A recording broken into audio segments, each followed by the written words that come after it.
Kasama na nating muli sina Orly Mercado at Cheryl Cosim sa All Ready. Alas 6 hanggang alas 7 na umaga via live streaming sa 1PH Signal Channel 1 at Radyo 5, 92.3 News FM. COVID-19. Reminders from DOH. Tamang paggamit ng mask. Makakatulong ang pagsuot ng surgical mask para maiwasan ang pagkalat ng mga viruses na nagdudulot ng nakakahawang sakit tulad ng COVID-19. At para ito ay maging epektibo, narito ang tamang paraan ng paggamit nito. Una, hawakan ng mask sa strap at siguraduhing natatakpan nito ang bibig at ilong. Tandaan na ang white side ng mask ang nasa loob at ang blue o ang may kulay na side ang nasa labas. Sunod ay imolde ang nosepiece ayon sa hugis ng iyong ilong. Sa paghubad ng face mask, sa strap ito hawakan at saka itapon sa tamang basurahan. Huwag kalimutan na maghugas ng kamay gamit ang sabon at tubig. Basta't laging handa at sama-sama, kaya natin to. Isang mahalagang paalala mula sa DOH, PCOO, KBP at ng himpilang ito. COVID-19. Reminders from DOH. Tamang paghugas ng kamay. Ang simpleng paghuhugas ng kamay ay mabisang paraan upang makaiwas sa anumang sakit. Makakatulong rin ito sa pagpigil ng pagkalat ng mga viruses kung wasto at regular itong gagawin. Basain ng tubig ang kamay at magsabon. Sabunin ang mga palad at likod ng mga kamay. Kuskusin ang mga pagitan ng daliri, kuko at pagitan ng mga hinlalaki. Kuskusin rin ang mga tulo ng mga daliri sa magkabilang palad sa paikot na paraan. Gawin ito sa loob ng 20 segundos bago banlawang mabuti gamit ang malinis na tubig at tuyuin ang mga kamay gamit ang single-use towel. Basta't laging handa at sama-sama, kaya natin to. Isang mahalagang paalala mula sa DOH, PCOO, KBP at ng himpilang ito. COVID-19. Reminders from DOH. Tamang pag-ubo. Ang mga airborne viruses tulad ng COVID-19 ay kumakalat sa pamamagitan ng pagbahing o pag-ubo. Para maiwasan ang pagkalat ng mga virus na nagdudulot ng iba't ibang sakit, takpan ng buong bibig at ilong gamit ang panyo o tissue o gamitin ang manggas o loob ng siko kung uubo o babahing. Lumayo sa mga tao kung ikaw ay uubo o babahing. Huwag dumura kung saan-saan. Labhang maigi ang gamit na panyo at itapon sa basurahan ang mga nagamit na tissue. Ugaliin ang wastong paghuhugas ng kamay o paggamit ng alcohol o hand sanitizer. Basta't laging handa at sama-sama, kaya natin to. Isang mahalagang paalala mula sa DOH, PCOO, KBP at ng himpilang ito. Transmitting live from our brand new studios at TV5 Media Center and Reliance Mandaluyong. By land, by sea, and on air. Mula sa pinakabaksyong newsroom sa buong bansa. 25,000 watts. Radyo 5, 92.3 News FM. Iwanan mo na ang lumang tunog ng AM. Kape? Check. Outfit of the day? Check. Mag-ready na po tayo for today. Check, check, check. Orly Mercado, Cheryl Cosim. Early, all ready with Cheryl and Orly. Ganito ang umaga. Good morning. Di magpapalit sa iba. Good morning. Good morning. Ikaw ang kapiling sumasarap. Wake up! Ang gising. Kung araw ay good morning.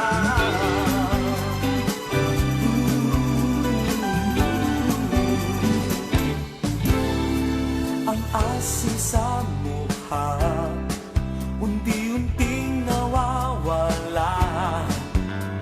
Ang ingay sa umaga, good morning. Halo ng tuwa, good morning. Maamoy ka lamang, pakiramdam gumagaan. Ang kahapong tambuhan. Good morning mga kapatid. Thank you very much for turning on ito ang programa early already. Ngayon ay Biyernes. Thank God it's Friday. It's the 10th of July. Marami tayong mga pag-uusapan. Mamaya, tingnan natin kung makakapilit natin si Cheryl Cosim. Pero samantala, tutukan natin ang mga nangyayari. Alamin natin ang mga pinaghugutan ng iba't ibang mga storya. Pakinggan natin ang mga boses sa likod ng balita, konting paliwanag at mga update sa ating mga balita. Tutukan natin kaagad itong nangyayari sa COVID-19. Ayon sa bagong datos natin, as of yesterday, ay yun lang, nasa tens of thousands pa rin tayo. 51,754 ang total cases. Kung iaambing natin ito sa Estados Unidos, nandun na sila sa hundreds of thousands. In fact, papunta na sila sa 150,000 at sinasabi hindi malamang na malamang aabot yan sa 200,000 itong mga susunod na buwan. Sa ating kalagayan, ang mga new cases natin kahapon ay 1,375. Ang nag-recover ay halos 13,000. Ibig sabihin ito, ang mga bagong gumagaling kahapon, ang gumaling 225. Ang ibig sabihin nga, gumagaling din ang sistema, ang doktor, ang ating mga frontliners at mga health workers sa kanilang ginagawa. Dahil ito novel coronavirus, ito'y kakaiba. Hindi natin dati nakakalaban ito na nag-mutate. Talagang ngayon pa lang nakikita as we go on in the fight against COVID-19, nakikilala natin, naintindihan natin itong Kaya sa buong mundo talagang tutukan yan. So, mabuting balita, kahapon, walang dagdag sa mga namatay. So, nandun pa rin tayo sa 1,314. No new deaths, which is good. So, sa isang banda, meron tayong pagpapasalamat, pero ang mamatayan tayo ng kahit isa, lalo na mga malapit sa ating mga buhay, ay talagang napakalungkot. Kaya, tuloy-tuloy pa rin ang ginagawang mga pare-pareho pa rin yan, no? Yung sinasabi, magsuot ng maskara, hoy, huwag nyo i-exemplo ang ilong. Pag minsan nakakakita ko, nakamaskara, nasa baba, o kaya bibig lang, kasama ilong. Busal yan para hindi lumabas. Hindi rin sa mata yan. Mali yung sinasabi ni Trump, ayaw niya. Si Presidente Trump sabi niya, ayaw magsuot, magmumukha raw siyang Lone Ranger. Hindi sa mata, si Lone Ranger, sa mata nilalagay yung kanyang mask. Kaya yan sa busal yan, para sa bibig. Ngayon at meron na tayong mga pagluwag. Ang inaprubahan ng komite ay ang pag-aangkas sa motorsiklo ng asawa o yung significant other o yung jowa. Ngayon at meron na ganyan, meron sinasabing importanteng ilalagay. Iwalay, magkaangkas pero merong barrier na plastic na medyo mataas at yan ay sinasabing kung kayo magpartner, mag-asawa, magkasintahan, pwede kayo umangkas pero kinakailangan merong protective shield. Ano bang inyong opinion dito sa protective shield? May nagsasabi, kung yan ang kinakailangan, di gawin natin. Mabuti na nga, nagluluwag. No? Step by step naman yan eh. Ang importante yung kalusugan, maprotektahan yung hindi, yung hindi apektado ng coronavirus. Kaya itong paglalagay ng protective shield sa pagitan ng nakaangkas ay sinuggest. Pero inaalma naman ng mga motorcycle group. Siyempre talaga sa lahat ng pagbabago. Yung hindi natin nakakasanayan talagang aalman. Nakita nyo naman yung nangyari sa EDSA at nangyayari pa rin sa EDSA, excuse me, dahil sa mayroong mga pagbabago. So mga bagay-bagay na yun ay importanteng isa-isip natin. Okay, tingnan natin ang ating pag-uusapan ngayon. Ang ating pag-uusapan yung pananakit ng binti at sa kahita. Yung leg pain, yan naman hindi iba naman yan eh. Talagang leg pain is very common. It is a common problem. Napaka pangkaraniwan yan. Yan ang maaaring dala. Nagkakaroon tayo ng cramps, o kaya merong injury, o kaya meron tayong mga iniinom ng mga gamot, o kaya merong iba't ibang mga dahilan. Leg pain, sinasabi rito, maaaring yan ay dala ng muscle cramps, at ang sabi rin parang Charlie horse. Talagang pag nagkaroon ka ng cramps, yung pamumulikat, talagang napakasakit naman yung pulikat eh. Pero ang common dyan, ang isa sa mga dahilan ng pulikat daw ay dehydration o kakulangan ng potassium. Kakulangan ng tubig o kakulangan ng potassium, sodium at calcium at magnesium sa dugo. So meron pinag-uugatan ito sa ating dugo. Dehydration, yung kakulangan ng tubig, hindi umiinom ng sapat na amount ng tubig. O kaya maaari din ito na sinasabing nagkakaroon tayo ng mga cramps, lalo kung ikaw ay umiinom ng mga gamot. Anong klase mga gamot? Ang pangkaraniwan nagiging dahilan ng mga cramps ng mga gamot ay yung mga tinatawag na diuretics at statins. Yung mga diuretic, yun ang mga yung mga gamot na iniinom natin para madalas ang pag-ihi, at yung mga statins naman ay panlaban sa kolesterol. Yung mga regular na iniinom natin mga gamot, siyempre nagkakaroon ng epekto yan sa dugo, at yan ay nagiging dahilan ng pagkakaroon ng pulikat. Yung maaari din ang muscle fatigue, napapagod ng ating mga muscle, at nai-strain sa overuse. Kung lakad ka ng lakad, talagang, o kaya ikaw lagi nakatayo, naku, varicose veins din ang kalaban mo. At yung sobra naman na fatigue o walang pahinga ang ating mga hita at mga binti, ay talagang nagiging dahilan ng pamumulikat yan. Kaya sinasabi rito, importante, too much of these exercises or too much of this activity, o kaya yung nasa isang pwesto lang tayo, same position for a long time, maaaring maging dahilan ng pamumulikat. Minsan sa gabi, magigising ka, namumulikat ka, yan ang isa sa mga dahilan. Maaari din namang merong injury. Meron sinasabing overstretched ang mga muscle na yan yung tinatawag sa sports, yung pulled muscle. Talagang yung iba, hindi lang pulled, kundi torn. Yung nasisira ang muscle. Ito dahil sa strain. Maaari din magkakaroon ng mga crack, yung buto. Yung tinatawag na hairline crack. Yung napakaliit, kasi laki lang ng hibla ng ating buhok, ay nakikita naman na sa x-ray yan at sa ibang mga diagnostic procedures. Meron ding mga pananakit sa tendon, yung tendinitis na tinatawag.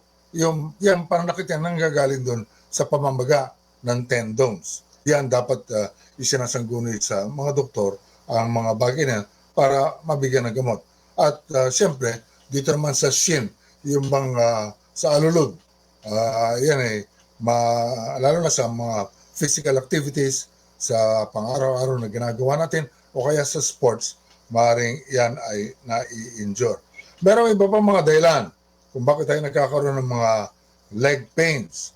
Yung tinatawag ng PAD, yung PAD, Peripheral Artery Disease. Ang nangyayari ito, merong problema sa pagdaloy ng dugo sa ating mga binti at hita.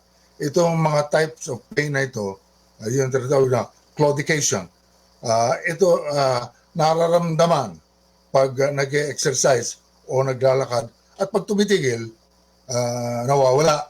Kaya talagang napaka-importante, kung talagang huwag niyong pipilitin, sumagunin muna kayo sa doktor, malaman niyo kung cleared kayo dahil lang sa ayaw niyo magkakaroon ng mga blood clots. Dahil delikado yung blood clots, lalo yung tinatawag na deep vein thrombosis.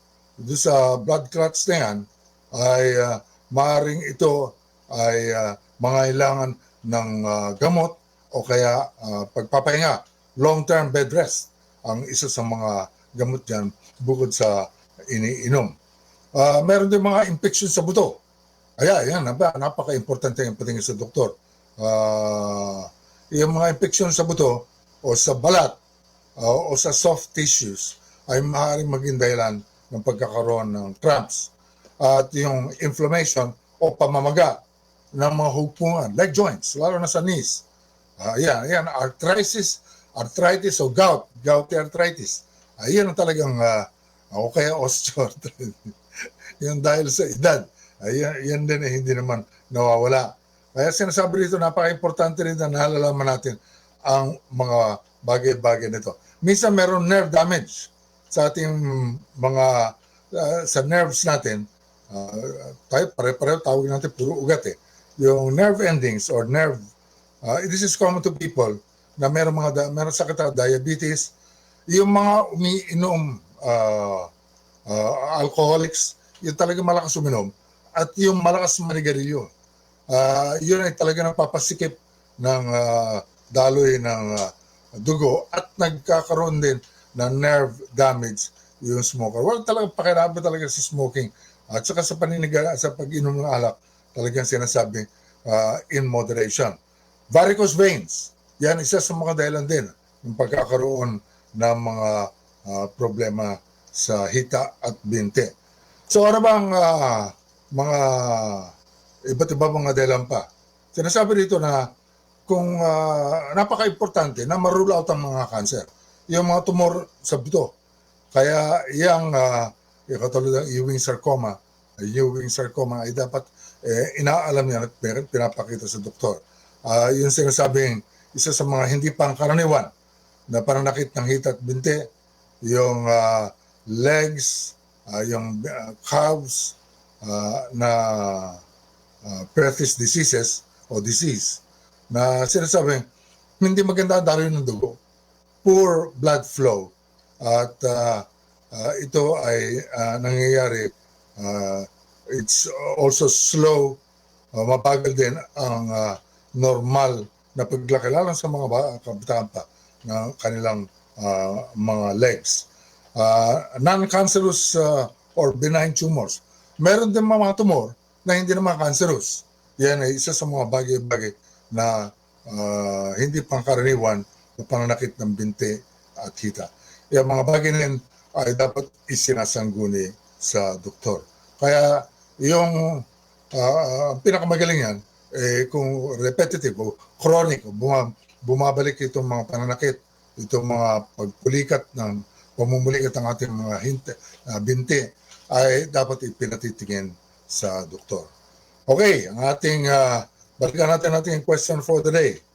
Ang ating katanungan para sa ito, approve ba sa inyo yung paglalagay ng mga protective shield dun sa mga motorsiklo na pinapayagan na magsakay ng angkas o mag-angkas ng kanilang asawa o partner o significant other o jowa? Ano ba ang opinion po ninyo? Iparating sa atin at yan ay ilalabas sa atin maya-maya sa ating palatuntunan. Samantala, ang oras natin ay 16 na minuto makalipas ang 6 ng umaga, Philippine Standard Time.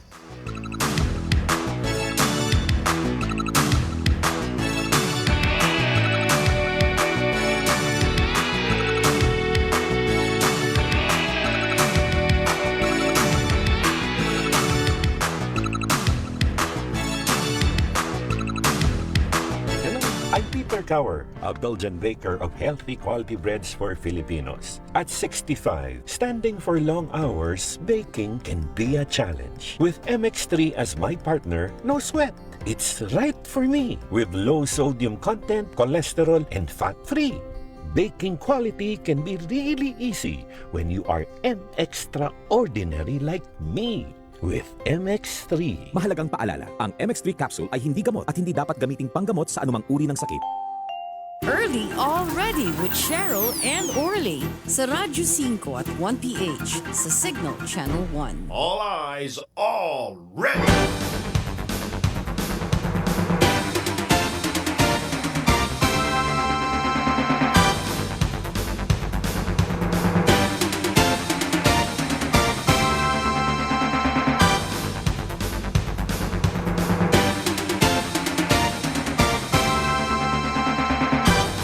Magandang umaga po, kayo po nakikinig sa Radyo 5, 92.3 News FM at nanonood sa 1PH Signal Channel 1. Ito po si Orly Mercado, ngayon ay Biyernes, 10 ng Hulyo at narito ang ulo ng ating mga balita. Mga tinamaan ng COVID-19 sa ating bansa, lagpas 51,000 na. Wala naman naitalang bagong nasawi. Localized lockdown sa Metro Manila, inihirit ng DILG. Malacanang, nagsorry sa delay sa second round ng Social Amelioration Program. Magandang asal ng mga pulis na nagbabantay sa mga checkpoints, muling pinapaalala. Backriding ng mga mag-asawa o magsyota o magjowa sa motorsiklo, pinapayagan na simula ngayong araw na ito. K-12 graduates, nice going COVID-19 contact tracers. Palasyo, pinakakalma ang publiko tungkol sa bubonic plague. At House of Appropriations Committee Chair Eric Yap, tinangka na umanong suhula daw ng 200,000 piso tungkol sa prangkisa ng ABS-CBN. Ito ang mga detalye ng ating mga balita. Nadagdagan pa ng halos 1,000 aptaran ang bilang ng mga tinamaan ng COVID-19 sa ating bansa. Sa huling datos sa Department of Health, umabot na sa 51,754 ang kumpirmado mga cases na nakakahawasakit sa ating bansa. Sa nasabing bilang, 37,627 ang itinuturing na aktibong mga kaso. Samantala, wala naman bago na paulutan na sawi. Dahil dito, nananatili naman sa 1,314 ang COVID-19 related deaths sa ating bansa, habang umabot naman sa 225 ang mga panibagong gumaling mula sa sakit na ito. Kaya naman, umakyat sa 12,813 naman ang total recoveries ng COVID-19 sa ating bansa. Samantala, nais naman ni Interior Secretary Anyo na ipatupad ang localized lockdown sa local government units sa Metro Manila. Sinabi ng kalihim, kahit isa lamang ang kaso ng COVID-19 ay magiging i-lockdown na ang lugar at ilabas ang pasyente bago isa lang naman sa testing ang mga kasama nito sa kanilang bahay. Kabilang sa maaaring magpatupad ng localized lockdowns ang isang barangay, kalye, building o yung neighborhood community. Gayet ni Secretary Anyo, bahagi ito ng kanyang hakbang para mapigilan ang pagkalat ng sakit kasabay ng muling pagpapasigla ng ekonomiya. Samantala, humingi naman ng sorry ang Malacanang dahil sa naging delay sa pamamahagi ng second tranche ng Social Amelioration Program. Aminado si Presidential Spokesperson Harry Roque na antala ang distribution dahil sinusubukan pa nila na gumamit ng teknolohiya sa pamamahagi ng pondo. Sa ilalim ng ikalawang round ng SAP, target ng gobyerno na mabigyan ng tulong ang nasa 12 milyong mga benepisyaryo. Paniniguro pa ni Secretary Roque, mapapakinabangan at tiyak na makararating ang naturang pondo sa mga nangangailangan. Samantala, pinaalalahanan ni Chief ng PNP General Archie Gamboa ang lahat ng mga pulis na nakatalaga sa mga checkpoints o quarantine control points na istriktong sumunod sa mga provision ng Philippine National Police Ethical Standards.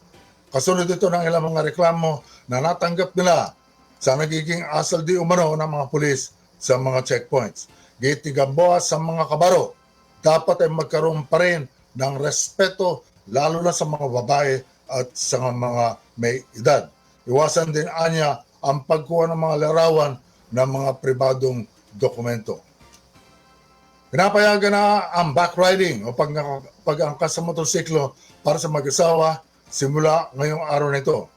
Maliban sa mag-asawa, maaari din mag-angkas sa motorsiklo ang mag-alibin, mag-shota, mag-boyfriend, mag-girlfriend, mag-jowa. Kung ano man ang gusto niyo. Kabilang sa requirements ayon kay DILG Secretary Eduardo Anyo ay yung kakayahan na magpakita ng katibayan na iisang bahay lamang ang tinitirhan nila ng magkaangkas. Nakatakot lang maglabas ng guidelines hinggil dito ang Interagency Task Force para maging batayan nito sa mga checkpoints. Iginit naman ni Senador Sherwin Gatchalian na sanayan at kunin bilang mga tracers ang mga K-12 graduates para sa paglaban sa COVID-19. Ayon sa Senador, mas mapapabilis ang pag-isolate ng mga carriers ng virus, lalo ngayon lumuluwag ang ating lockdowns. Bukod dito, magiging oportunidad din ito para magkaroon sila ng trabaho. Matatandaan noong Mayo, inanunsya ng Department of Health na nangangailangan sila ng 74,000 mga contact tracers. Ito'y para matugunan ang ideal ratio ng isa kada 800 mga tao. Pinakakalma naman ng Malacanang ang publiko sa sakit na bubonic plague mula sa China. Ayon kay Presidential Spokesperson Secretary Harry Roque, siniseryoso naman ang pabalaraturang sakit. Pero git ng kalihim, selyado pa rin anya ang borders ng Pilipinas dahil sa travel restrictions na ipinatutupad kaugnay ng COVID-19. Ang bubonic plague ay isang impeksyon sa lymphatic system dulot ng Bacterium Yersinia pestis na ipapasa ang naturang bakterya sa pamamagitan ng flea bites at infected animals. Ilan sa mga sintomas ito ay lagnat, ubo, chills, paranakit ng lymph nodes. Meron namang gamot ito. Binanyog naman ni House Appropriations Committee Chair Congressman Eric Yap na di umano sinusuhulan siya ng 200 milyon. Paboran daw ang prangkisa ng ABS-CBN. Paliwanag na ng mambabatas, nakatanggap siya ng tawag sa hindi niya kilala na emisaryo daw ng ABS-CBN na hinahimok siyang boto pabor sa broadcast network. Bukod sa kanya, sinasabi niya meron bang nakakatanggap ng mga tawag. Pero hindi naman nila binerify o hindi beripikado. Samantala, maring itinanggi naman ito ng ABS-CBN ang naturang akusasyon. Yan ang kabuuan ng balita sa ating umagang ito. Ang ating question for today ay simple lamang. Ngayon, pinapayagan na ang angkas ng mag-asawa o mag-jowa. Approve ba sa inyo ito? Yung pagpapalagay ng shield. Napanood ko sa TV, sa network, yung shield. Plastic lang naman ito. At ito para hindi talsikan ng laway habang tumatakbo. Maging manggaling sa partner o dun sa mga nasa malapit dito. Kaya sa ano bang tingin ba ninyo nito? Pero sabi naman iba, tama na yan. At least a step forward yan. Yung mga angkas, yung pag-angkas, ngayon hindi natin alam kung kailan yung mga umaangkas na sumasakay ng angkas naman. Tingnan natin ko one step at a time. Okay, mamaya pag-usapan natin ang iba't ibang mga pinag-uugutan ng mga balita. Samantala ang oras natin ay 26 na minuto makalipas ang ika-6 ng umaga, Philippine Standard Time.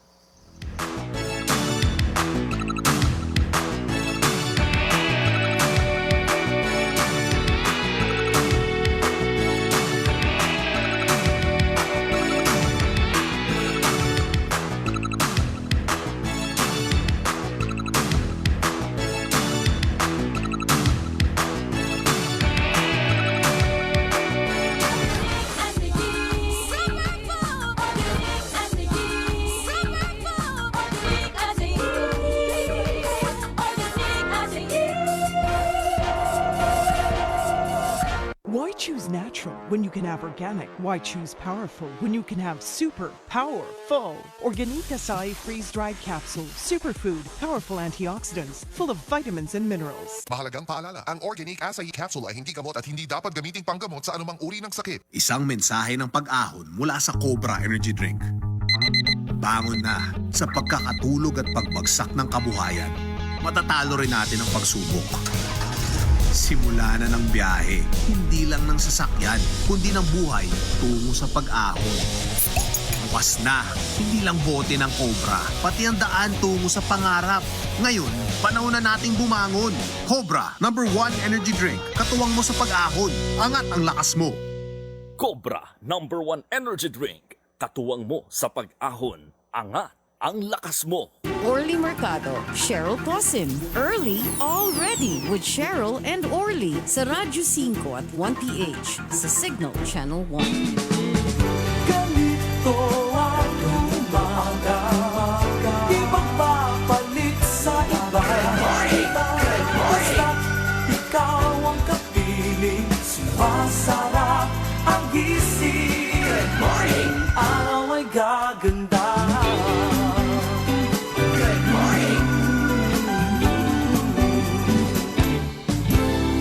Okay, ito nagbabalik ang inyong programa Early Already. Mula raw ng niluwagan ang community quarantine sa Metro Manila ay lumaki ang bilang ng mga tinatamaan ng COVID-19. Kaya nakasasagad na raw ang kapasidad ng ating mga ospital. Isa na riyan, yung premier hospital ng ating bansa, UP-PGH, Philippine General Hospital sa Luzon, Maynila. Para himayin natin itong mga numero ng mga binabalita natin lagi sa inyo tungkol sa COVID-19. Kausapin natin ang spokesperson ng UPPGH. Walang iba kundi si Dr. Jonas Del Rosario. Dr. Jonas, good morning. Good morning po, Senator Orly.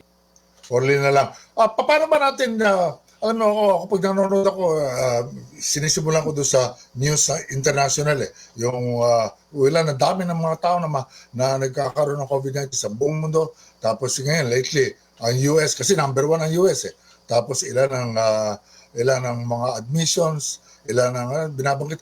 At binabanggit nila yung namamatay.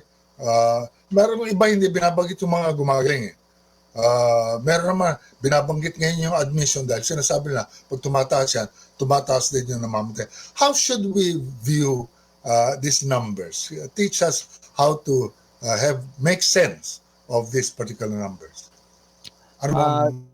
Marami po talagang dapat tignan na mga numero. Minsan po ang nabibigay lang sa publiko ay yung dami na nagkakaroon ng COVID-19. Pero dapat po hinihimay din kung ano ba ang kalagayan ng mga taong ito na may COVID-19 kasi hindi naman po lahat ay nauospital. Mas marami po ay hindi. In general po ay mas marami po ang asymptomatic at mild or even moderate compared sa mga severe or critical. No? So walang nararamdaman, Thomas. Opo, marami pong ganyan. No? At dahil po sa nag-increase ang ating testing, mas marami po ngayong napipick up at yung mga asymptomatic po napipick up. Dahil noon po, ang natetest lang po natin ay yung mga symptomatic dahil limited ang ating mga testing facilities. But now, marami po minsan ay nagtetest, pati yung mga contact tracing. So, lahat ng nakahalubilo na na-confirm COVID, minsan tinetest din po sila. But definitely po may increase sa number of admissions sa mga ospital, no? Okay. And I can only speak for PGH. Opo. Now, tama rin po kayo na dapat tinitignan din yung mga recoveries, no? Kasi minsan po may notion yung mga ating kababayan kapag nagka-COVID ka, parang death sentence. Opo. Mas marami po ka-Orly ang nakaka-recover. Sa amin po, sa PGH po, 80 to 85% po mild to moderate. At yun po ay mga napapauwi namin, no? Kaya lang po kasi ang nangyayari dahil hindi naman kaagad napapauwi, no? Generally, 10 to 14 days po sila na nasa ospital. Kaya minsan inaabutan ng new admissions, hindi pa namin napapalabas, nagkakaipon-ipon po sila, tumataas din po ang bilang sa ospital. So, itong coronavirus, novel. Pag sinabing novel, kakaiba yata, di ba? Kaya meron ba kayong mga bagong natututunan na iyan ang nagpapalakas ng loob ninyo na maaaring nabubuhay at gumagaling ang mga pasyente? Well, novel po dahil iba yung kanyang, compared po sa naunang coronavirus, iba po ang kanyang genetic makeup, may konting variability, no? Marami pa po tayong hindi alam dito sa coronavirus na ito, no? Kasi po, as you know, ang isang kakaiba dito ay pati yung mga taong asymptomatic ay nakakahawa din, no? Hindi kagaya ng mga ibang viral illnesses na alam mo na may sakit siya dahil meron siyang symptoms, medyo mai-isolate mo na siya o mailalayo mo na. Mas mabagalo ang pag-spread. Sa atin po, marami tayong tinatawag na asymptomatic carriers. No, that's one. Ngayon, buti po ngayon naman yung ang isa pa po hindi natin alam ay yung immunity. Dahil bago lang po ito, ang ating pong common notion is kapag nagkasakit ka na ng isang sakit na viral illness, ay hindi ka na mahahawa ulit o hindi ka na marire-infect dahil meron ka ng immunity or antibodies doon. Yun po ay hindi pa natin talaga sigurado, no? Kasi po may mga findings na may ibang studies po na after a few months yung antibodies na taglay nung nagkasakit ay minsan ay nawawala na rin. So hindi mo alam kung ano po ang clinical implications noon, no? Kasi nga po bago pa lang itong sakit. But definitely, sabi nila, ang transmissibility, yung contagiousness seems to be getting a little bit more, no? Para mas madaling magkakawahawahan. Ang good thing lang po ay yun naman pong fatality ay hindi naman tumataas. Ibig sabihin na although mas madali kayo magkahawahan, hindi naman siya deadlier than the previous version. So sa mga nakikita niyo mga pasyente na nagpo-positibo sa COVID-19, alin ang mga nakikita niyo maling ginagawa nila at mga kasama nila sa bahay at alin ang tama? Ano mga dapat hindi ginagawa at di ginagawa? Well, talagang kailangan po natin kung meron tayong kasamang may COVID-19 na confirm, talagang pag sinabi pong confirm, ibig sabihin na test na, kailangan po yan ay isolate. The word is isolate kasi confirm na siya, no po? Yun naman pong mga na-expose sa mga confirm na COVID at wala naman pa sila, hindi naman sila positive, pero na-expose sila. Yung mga yun po ay dapat kina-quarantine. Pero ang importante po dun sa dalawa, either isolation or quarantine, they have to be removed or at least they have to be separated from the community or family. Ang physical distancing po, ang isang napansin namin na talagang napakahirap masunod sa ating bansa. Kasi maraming mga bahay, isa lang ang kwarto o ang tulugan talagang napakaliit. Paano i-isolate yan? Yan importante dalhin sa ospital. Hindi ba? Pero that's the serious problem. Yun po ang ating problema kasi ka-Orly, hindi naman, kasi marami sa mga ating mga kababayan mild or asymptomatic. Pero definitely kailangan po silang i-isolate. So kailangan po talaga ng tulungan ng quarantine centers or kailangan magtayo ang mga barangay units ng isolation areas, eskwelahan o ano. Kasi po hindi naman din pwede silang sa ospital mamalagi dahil yung pong ospital dapat ma-reserve dun sa mga mas symptomatic po, moderate to severe. Dahil ang nangyayari nga po ng mga ospital po, dahil wala rin mapuntahan yung ibang pasyente, gusto nila dun sila magpa-quarantine. Sayang po yung bed facilities kung yung mga asymptomatic ay inilalagay sa ospital. Pero kung nasa bahay yan, dapat sa lahat sila naka-maskara ba? Ganun mo yun? Tapos iwala yung kanyang gamit sa pagkain. Tama po. Hindi siya dapat. Are those important? Importante po na kapag meron tayong kasama sa bahay na naka-isolate, kailangan naka-maskara, nakahiwalay po ang kanyang mga gamit, iba po ang kanyang mga kobyertos, plato, ang kanyang kung pwede, ay iba ang kanyang pinapaliguan, ang mga damit po niya ay nakahiwalay. Kaya parang nasa ospital ka nga o quarantine, which is very hard for a lot of our, di ba, mga kababayan po, paano po ba yan kung limited ang kanilang space? Kaya doon po pumapasok yung ating mga quarantine centers. Okay, ang UPPGH ba, meron panawagan ngayon tungkol sa dugo or whatever, plasma yata, meron kayong panawagan. Tama po. Kasi po, ang aming pong convalescent plasma program ay tuloy-tuloy po yan. Dati binibigay namin sa mga severely to critically ill lamang. Pero ngayon po, meron na po kami yung clinical trial sa convalescent plasma wherein binibigay na po namin sa mga moderate cases, hindi pa sila severe. Na-approve na po yan ng DOST and we need donors para po mabigay natin yung mga plasma ng mga naka-recover na COVID-19 patients. Ibibigay po natin yun sa mga lumalaban pa lang sa sakit. No? Kailangan po namin ng donors. Okay, thank you very much, Jonas. Maraming salamat. Dr. Jonas Del Rosario, thank you very much for giving us time. Okay, so magpapatuloy natin ang programa. 38 minutes after 6 in the morning, Philippine Standard Time. Okay, tingnan natin ang mga nangyayari sa EDSA. Kausapin natin ang isa sa pinaka-importante personalidad pagdating sa traffic sa Metro Manila, ang trabaho hindi natin kinainggitan. Trabaho ng in-charge. Ito, magaling itong tao ito. He is a retired colonel and he is handling our traffic, si Bong Nebria. Colonel Bong, good morning. All talk. Sir Orly, magandang umaga sa lahat ng subaybay po. Lahat ng kausapin ko lahat ng mga kausapin ko nagreklamo kayo sa EDSA. Sumunod kayo. Sabi nga, mabuti. Pasalamat kayo kay Labong kahit na paano gumagawa sila ng mga solusyon. Meron at merong, naalala ko yung saying na for changes to happen, there will be friction. Friction will produce heat. Heat will produce pain, and nobody wants pain, but they want change. Yan ang masakot yan. Ano ba masasabi mo sa mga nanonood at nakikinig sa atin ngayon, naukol dito sa bagong mga pinatutupad ninyo sa EDSA, lalo na sa mga bus.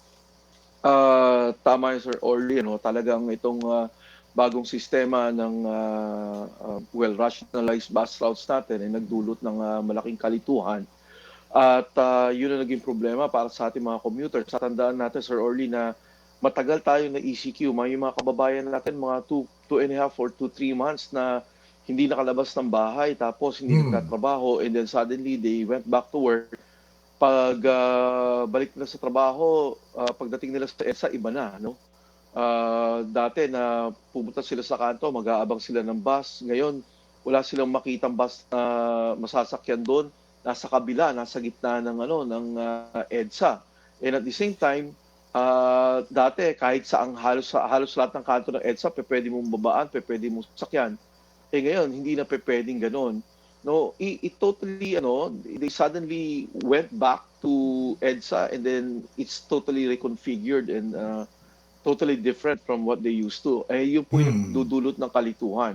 Kahit na po, nagkakaroon kami ng mga public information campaign na sinasabi namin, ganito na yung sistema, bago na, talaga yung iba po is parang, ayoko naman sabihin that they're resisting to change. Talagang ang ano lang po, it takes time to adapt dahil nga matagal na rin po nagko-commute, yung commuting behaviors na develop na po talaga. Habit. And unti-unti po natin binabago po. To change a habit, talagang napakahirap yan. You have to do it many, many times until you accept it. Pero ano ba ang rational? Ano ba ang mga parts na binabago ninyo? At sa tingin ba ninyo, this is only part, yung pag-control at pagbabago sa bus is part of a larger picture. Ano ba yung gusto natin mangyari in the future? Well, yung traffic talaga, problema natin yan pre-COVID pa lang. And yan na nga po yung pinag-uusapan natin, paano natin susolusyonan yung traffic. And one of the solutions that we find is that mag-mass public transport tayo. Let's ditch our cars, di ba? Mag-mass public transport tayo. Pero we cannot tell the people na magbas ka, hindi pwede. We need to give them the right alternative. Na ibig sabihin, yung sistema mo effective, predictable. Pag sinabi mo aalis ng Cubao ng alas 8, darating ng Ayala ng 8:30, yung ganung sistema ang kailangan nating i-provide. Tapos conveniente, comfortable, hindi nagtatayuan. Lahat po ng ito, yun po yung that's what we're trying to bring on the table para sa ganun ma-prioritize natin yung mga public commuters natin. And for once, na dapat naman sila naman po talaga pagbigyan natin. So yan po yung ginagawa. And this system is really nice, Sir Orly. Just like in other countries, ito po yung ginagawa. Makita po natin, this is a bus rapid transit system. It's a bus system that works like a train. Ibig sabihin, meron kang may sariling kang daanan, walang ibang, no other vehicles could pass through that. Tapos dire-diretso ka lang, wala kang stoplight, dadaan ka sa underpass, ibabaw ka sa flyover.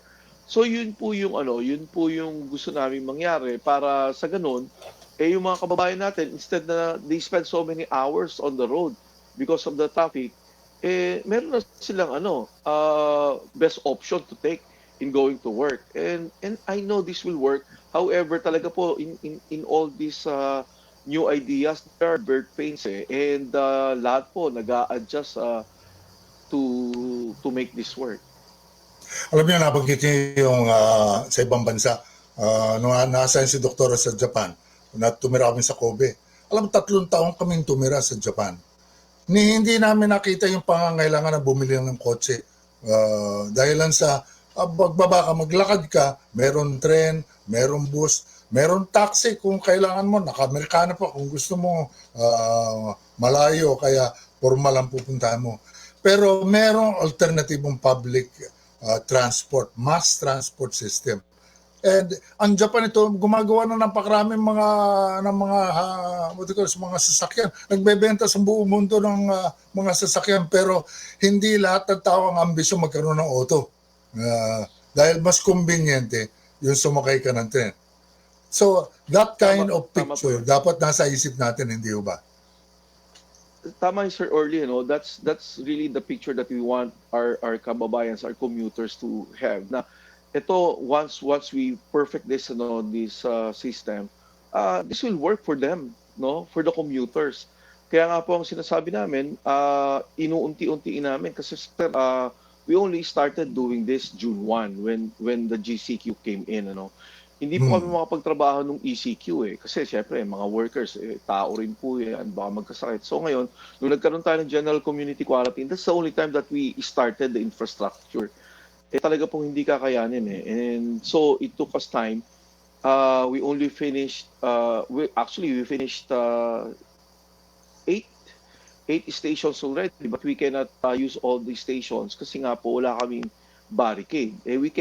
The system will not work if it's not barricaded kasi yung mga sasakyan, sisingit yan, it will delay the system. So just to start with the scheme that we have right now. Dapat. Mukhang nag-stall yung video ni Bong. Anyway, karoon tayo ng konti problema. Anyway, we'd like to thank Bong Nebria ng MMDA. Siya namumuno sa EDSA Traffic at ang kanyang panawagan well, of course, yan ang pagbabago. Lahat ng tao ay nahihirap. Meron mga nahihirapan. Pero ang importante makita natin ang mas malaking larawan. Samantala, ang oras natin ay 45, 45 minutes after 6 in the morning Philippine Standard Time.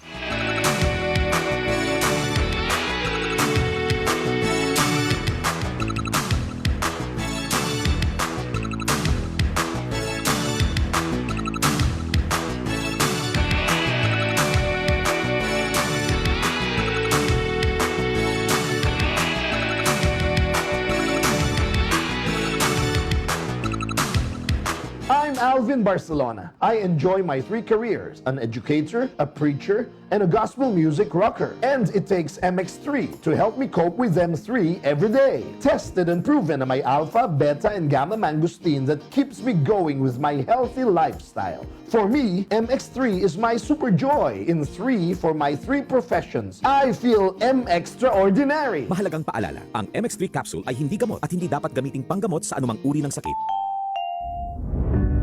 Sa lahat ng mga magigiting nating mga kababayan sa frontline. Pacheck po ng inyong ID. Hingang malalim po. Lagi po tayong maghuhugas ng kamay, ha? Check po tayo ng temperature. Kayo ang aming mga bayani. Maraming salamat po sa inyong serbisyo. Lahat kami ay saludo at sumusuporta sa inyo. Atid sa inyo ng PCOO, DOH, KBP at ng himpilang ito. Early Already with Cheryl and Orly sa Radyo 5 at 1PH sa Signal Channel 1. Ganito ang umaga. Good morning! Di magpapalit sa iba. Good morning! Okay, pinapayagan na muli na magpaangkas ang mga nagmumotorsiklo simula sa araw na ito. Ito'y meron mga limitasyon para sa mag-isawa, mga magkalibin o kaya magjowa at may mga kondisyon din naman. Merong sinasabing protective shield sa pagitan ng nag-aangkas at saka umaangkas. Kausapin natin si Undersecretary for Barangay Affairs, Undersecretary ng DILG, Undersecretary Martin Dino. Martin, good morning. Magandang already at sa ating mga nanonood at nakikinig ngayon sa buong mundo. Okay, so sa mundo, sa kaso ito ngayon, nagluluwag na ng konti, pero ano bang nature nito? Yan ba, kayo ba mag-check ng mga marriage certificate o kayo mag-check kayo ng mga address? Paano ba i-implement itong pag-aangkas, yung pinapayagan yung umangkas? Ang pinakasimple-simple dyan ka, Orly, basta yung driver ng motor, meron niyang address. Yung address niya dun sa lisensya niya, pareho nung address nung angkas niya. Dapat po kasi ang ating theory nga, kesyo mag-asawa kayo o magka-live-in, kailangan iisang bubong ang inyong tinitirahan. So, ayun lang. Kung pareho ang address noong driver at saka noong angkas niya na babae. Ayun po. Okay. Ayun, Merong kinakailangan. Para wala nang iba-ibang ID, wala nang iba-ibang ano. Yun lang po. Tapos, yung second naman, kamukha po nung nila ilalagay na shield. Protective shield. Or, ang nakita natin na ano dyan, yung Governor Yap, no? Ganun din, ano, nakatanggap na kami ng mga suggestion at saka mga complaint. At siyempre, kinukonsider naman natin yon, lalong-lalo na yung mga rider na talagang bihasa dyan. Yung aerodynamic, hindi ba, ano yan pagka nakaangkas ka, nagbabanking yan. Yung sumasabay, yung angkas. Kaya yan po ay weight kinukonsider lahat po yan. May mga nagsabi nga sa amin na kung pwede daw, parang kapote yung ilalagay dun sa angkas para pwede siyang yumakap o humawak dun sa kanyang rider. Lahat po ng bagay na yan ay kinukonsider natin. Pero sa isang banda, baka meron nga magandang na idudulutin yan. Dahil sa pag meron protective shield, malaki-laki rin yan. Nakakabagal yan ng pagmamaneho. Nagiging mas safe, hindi ba? Maaring yun na isa sa mga benepisyo yan. Totoo po yan. Yun na nga ho. At saka, yun naman sa ibang banda, talagang palagay ko, dati kasi talagang ibinawal, humanap tayo ng paraan para mapayagan yan. Kaya nga itong mga suhestyon na to ay naglabasan. At isa siguro sa mga dahilan dyan, talagang malilimita yung bilis ng takbo ng motor, oras na meron. Dahil hindi ka pwede magpabilis. Ang ano lang naman, maihatid mo yung iyong asawa o yung iyong partner sa kanyang pinagtatrabahuhan ng safe. Pero kung talagang mabilis ka, ang takbo mo ay mabilis, talagang kailangan bawal yun, hindi pwede yun dahil talagang tama yung yung aerodynamic niyan. Baka maputol nga o masira yun, tumama pa sa mukha ng angkas mo kung mabilis ka. Pero kung halimbawa minimal lang talaga yung so i-consider natin lahat yan. Lahat at saka siyempre sino pang kukuhanan mo ng eksperyensya, di yung mga talagang bihasa sa pagmumotor. Kaya wag po mag-alala yung ating mga riders.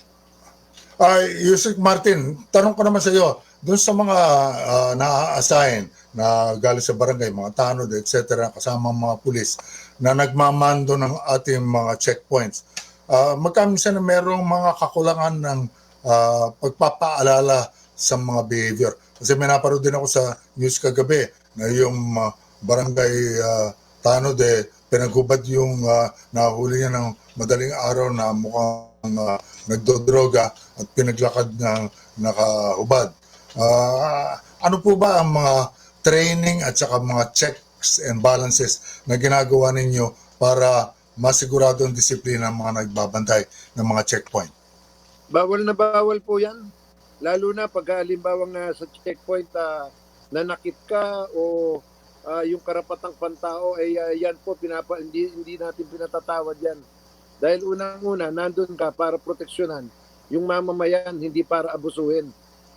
Marami na kaming kinasuhan ng mga barangay tanod na ganyan na kung saan nananakit. Akala yata nila above the law na sila. Bawal po yan. At yan, hindi lang po namin tatanggalin yan.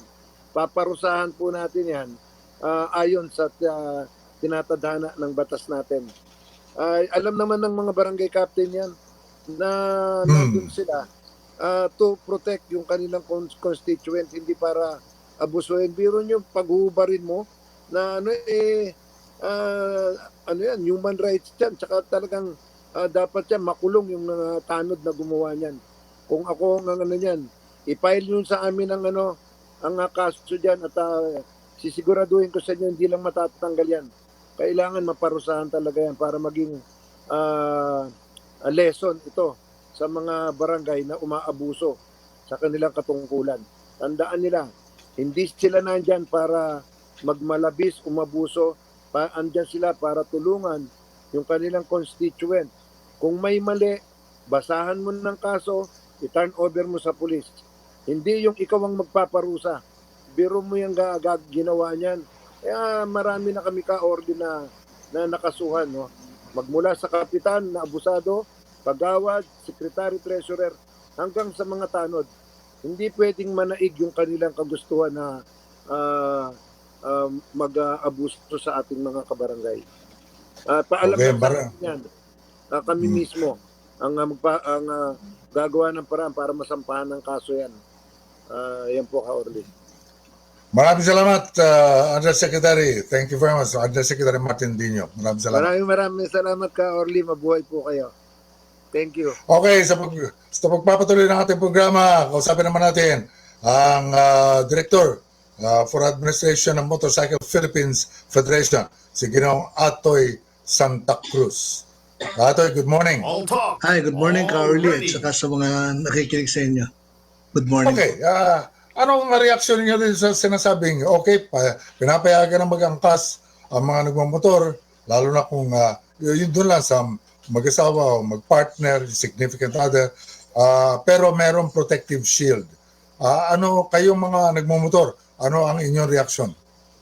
Well, number one, talagang ino-oppose namin yung protective shield na yan. Ano? Kasi yan made of metal. Ngayon, pagka nagkaroon na ng disgrasya o yung tinatawag natin na road crash, baka yan ang tumusok doon sa dumisgrasya doon sa backride mo. So, tinututunan namin yan. Ngayon, kung talagang mag-asawa lang ang papayagan nila, para sa amin, yung backride mo na asawa, naka-guante siya, no? Tapos naka-helmet ng merong face shield, o sa ang lahat naman ng helmet na merong face shield dyan eh. Safe na yan kasi mag-asawa naman yan. Ngayon, ang naging apprehension namin yan before, pag umaten ako ng mga public consultation, yung takot kami, takot ang iba, at saka ang kapulisan, doon sa mga illegal habal-habal. Kasi pagka dumating sa checkpoint, at checkpoint na, tinignan mo kung tunay na mag-asawa, at least mga 20 seconds yan bago mo mapalagpas. Ang haba ng traffic niyan sa dami ng i-checkpoint mo. Yun ang mga apprehension namin dyan. At saka doon sa barrier, kami naman makapag-asawa naman namin, pagkasama namin natutulogin, wala kaming barrier sa kama eh. Kaya wag na lang sana yon. Number one, yung sinabi nga nila na ang mga motor, dinesign yan for aerodynamic design. Ngayon, lalagyan mo ng barrier yan, baka yung winch, yung kanya maging sa motor, magwiwiggle kami pag tumatakbo kami dyan. Katoy, meron ba? Sinasabi naman na hindi raw metal ang gagamitin kung hindi plastic, hard plastic. So hindi naman ganun kadelikado. Anong sagot niyo ron? Yun, alam mo, Carly, hard plastic itself pagka nabasag yan pwedeng sumugat sa katawan mo yan Tapos yung pinaka-frame niyan, nakita namin doon sa picture na pinakita sa Ormoc, sa Bohol, kanyan, ang pinaka-frame niya is metal, no? Bakal. Ngayon, isa pang tinitingnan namin dyan, lahat ng motor, pagka magkakarga ka ng gasolina, karamihan iaangat mo yung upuan. Pag nakalagay yung barrier na yan, istorbo yan, tatanggalin mo muna yung barrier pag magpapakarga ka ng gasolina. So ang bottom line, anong suggestion po ninyo kayo nasa Philippine Federation ng Motorcycle Riders? Alam mo, matagal na namin sinasabi, helmet, meron niyang face shield. Ito para sa mag-asawa, no? Then maganda na ko si Yusek Dino, bigyan na ng barangay ng certification ID na may 2 litrato ng mag-asawa. Prove nila para sa checkpoint, pag nakita ng pulis yan na meron niyang ID na yan, dire-diretso, hindi na makakabala. Yun ang suggestion namin dyan. So hindi na i-question, parang pag meron ng ganong ID, mas mabilis ang flow nung Ay, so, kasi ang kinakatakot namin yan, let's say, 200, dito na lang sa lugar ng Marcos Highway, 200 na may kaangkas dyan. Gaano katagal yan pag checkpoint mo? So, magkakaroon ng clog yan sa checkpoint. So, kami naman sa amin, mga rider, no? Yun lang talaga ang sinasagot sa amin ng PNP na pagdating sa checkpoint, natatakot sila na baka lumabas yung illegal habal-habal. Sa illegal habal-habal, ang magiging problema dyan, magsasakayan eh. No? Unang-una, hindi parehong helmet. Paggagamit mo sa susunod na pasahero mo. Delikado na yun. Tapos, COVID-19. May COVID yung angkas mo. Umubo. Doon sa back ride. Umubo, tumama doon sa jacket. Hindi natin alam kung gaano katagal mawawala yung virus na yon. So yun ang mga apprehension pagka nagkakaroon ng open forum sa PNP tsaka sa mga ibang ahensya natin. Pero kung mag-asawa, safe na yan, full shield helmet, no? Tapos naka-gloves din yung asawa niya. Okay na yan kasi magkasama yan magdamag sa bahay. Sa bahay. Okay, thank you very much, Atoy. Atoy Santa Cruz, ang director ng Motorcycle Philippines Federation. Thank you very much. Ay, thank you, Carly. Pagbibigyan ng oras sa amin. Okay, narito yung mga comment dyan sa isyong yan. Sabi ni Sor Obregon, okay na sana, pinapayagan na. Kaso mahirap yata para sa nagmamotor, nalalagyan ng protective shield. Takaw, disgrasya lamang yan. Sabi naman ni Winmo, sabi niya, kalokohan lamang yan. Makaka-apekto po yan sa aerodynamics ng motor, yung paglalagay ng protective shield. Kapag ito ay tumatakbo, maaaring maging dahilan pa ng aksidente. Si Ross Tomas naman, sabi niya, hindi kaya naisip ng IATF na mas delikado yung paglalagay ng protective shield. Dagdag gastos pa ito. Total, mag-asawa naman, pinapayagan nila, bakit kinakailangan may protective shield? Lagi naman magkasama yan. Dapat face mask lamang, sufisyente na. King Philip de Guzman, sabi niya, mas okay na wala mo ng angkas, dahil dagdag sita lang yan. Yan kung mamalasin, aksidente pa dahil sa nire-require yung protective shield. Dapat transparent pa rin ang sistema ng mga motorsiklo. Maraming salamat sa lahat ng participate sa ating programa sa umagang ito, mga nagsubaybay. Hanggang Lunes, muli, ito po si Orly Mercado, sa ngalan po ni Cheryl Cosim, nagsasabing, we are our brother's keeper. Ito ang Radyo 5 sa 1PH, kami ang boses ng pinagkakaisang Pilipinas. Ganito ang umaga, di magpapalit sa iba. Basta't ikaw ang kapiling, sumasarap ang gising. Buong araw ay gaganda. All ready ka na ba para sa isa na namang araw? Orly Mercado, Cheryl Cosim, Early, All Ready with Cheryl and Orly sa Radyo 5 at 1PH sa Signal Channel 1. Because your health means everything. Drink organic as a year. It's not just a drink, it's a lifestyle. Organic as a year. If health and beauty is what you seek, healthy purple is what you need. Organic as a year. Organic as a year. Organic as a year. Mahalagang paalala, ang Organic Acai Berry Premium Blend ay hindi gamot at hindi dapat gamitin panggamot sa anumang uri ng sakit. Ang mga lodi ng social media nasa Radyo 5 na. Sila na ang kakabog sa inyong umaga. May sariling pananaw, may kanya-kanyang paniniwala, pero nagkakasundong magkasalungat. Attorney Bruce Rivera, Attorney Jess Francis.